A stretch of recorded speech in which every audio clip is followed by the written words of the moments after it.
एक औरत की अधूरी सांसें। रात के 11 बज चुके थे। पूरा घर गहरी नींद में था। बस रसोई से आती धीमी सी छन छन की आवाज उस सन्नाटे को तोड़ रही थी। टेबल पर आधी भरी थाली रखी थी।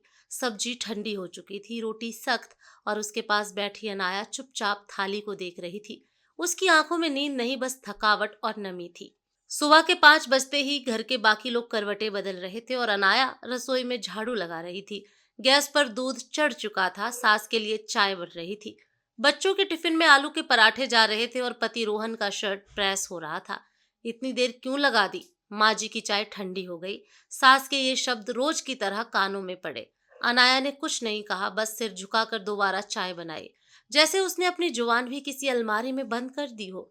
रोहन ऑफिस जाते वक्त बस इतना बोला, कपड़े ठीक से रख देना, मीटिंग है, देर हो जाएगी। ना अलविदा कहा, ना ध्यान रखना। बस चाबियां टेबल पर पटक दी और निकल गया। दोपहर तक पूरे घर की सूरत चमक रही थी, बस वह खुद फीकी पड़ गई थी। सास अपने कमर दर्द का रोना रो रही थी। ससुर टीवी पर समाचार देख रहे थे। बच्चे स्कूल में थे और वह खुद को दीवारों में टांग चुकी थी। थकान उसकी उंगलियों में उतर आई थी, पर फिर भी उसने सबके खाने की तैयारी की। जब खुद खाने बैठी तो सब्जी ठंडी और रोटी सूख चुकी थी। उसी वक्त दरवाजे की घंटी बजी। पड़ोसन माधवी दीदी थी। अरे अनाया, तू तो दिन भर काम में घुसी रहती है, कभी अपने लिए भी वक्त निकाल लिया कर। अनाया ने मुस्कुराने की कोशिश की। वो वही मुस्कान थी जो चेहरे पर होती है पर दिल में नहीं। समय मेरे हिस्से में बस झाड़ू और बर्तन लिखे हैं दीदी, उसने धीरे से कहा। शाम को जब बच्चे लौटे तो उनके लिए दूध, स्नैक और होमवर्क का पहाड़ तैयार था। रोहन आया तो फोन पर किसी से हंस रहा था। आज ऑफिस में बहुत काम था, अनाया ने पूछा। वह बोला, हाँ, थक गया हूँ, और सीधी टीवी ऑन कर दिया। अनाया कुछ कहना चाहती थी कि मैं भी थक गई हूँ रोहन, पर उसने होठों को चुप करा दिया, क्योंकि उसे मालूम था उसके थकने का हक इस घर में किसी ने दिया ही नहीं। रात गहराने लगी। बच्चे सो चुके थे, सास ससुर अपने कमरे में। अनाया अभी भी रसोई में थी, गैस बंद कर रही थी, सिंक साफ कर रही थी, अगले दिन की सब्जी काट रही थी। अचानक उसका सिर चकराया। उसने दीवार का सहारा लिया, गला सूख गया था, आंखें भारी हो गई थी। वो कुर्सी पर बैठ गई और पता ही नहीं चला कब उसकी आंख लग गई। रात के करीब 2 बजे रोहन की नींद खुली। रसोई की लाइट जल रही थी। वह झुंझुलाया, यह अभी तक क्या कर रही है?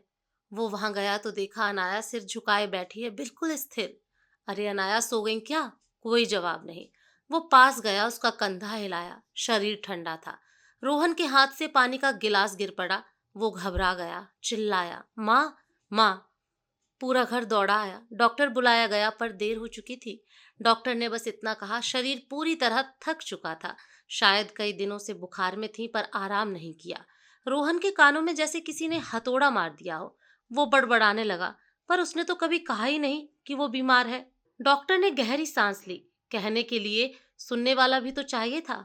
सुबह सूरज निकला, पर उस घर में सन्नाटा था। रसोई की मेज पर वही आधी खाई हुई थाली रखी थी, ठंडी, सूनी और खामोश। सास अब चाय बनाते हुए रो रही थी। कभी सोचा ही नहीं था कि वो इतना कुछ झेल रही थी। बच्चे स्कूल से लौटकर पूछ रहे थे, माँ कहाँ है? रोहन बस चुप था। उसने उस थाली को देखा जहां अब किसी के हाथ की रोटी नहीं रखी जाएगी। दिन बीतते गए। रसोई अब साफ रहती थी, पर उसमें वो खुशबू नहीं थी जो अनाया के हाथों से आती थी। घर चल रहा था, मगर जीवन रुक गया था। एक शाम जब रोहन ऑफिस से लौटा तो उसे अलमारी में एक डायरी मिली। उस पर लिखा था, मेरी खामोशियां। उसने पहला पन्ना पढ़ते ही आंसू बह निकले। आज बुखार है, पर काम तो फिर भी करना है। अगर मैं रुक गई तो ये घर रुक जाएगा। कोई पूछेगा, क्या मैं ठीक हूँ? शायद नहीं। मैं बस एक सिस्टम बन गई हूँ, जो सुबह शुरू होता है और रात को टूट जाता है। अगले पन्ने पर लिखा था, मुझे डर है कि किसी दिन मैं गिर जाऊंगी और कोई ध्यान नहीं देगा। शायद उन्हें तब एहसास होगा कि घर सिर्फ दीवारों से नहीं, एक औरत की सांसों से चलता है।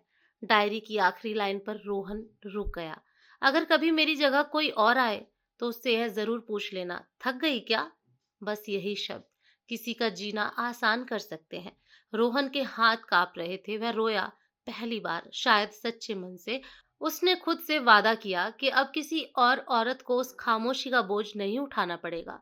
उस दिन के बाद उसने रसोई की लाइट के नीचे वो थाली संभाल कर रख दी, याद दिलाने के लिए कि एक औरत की मेहनत कभी हल्की नहीं होती, भले ही उसकी आवाज कोई सुन ना पाए।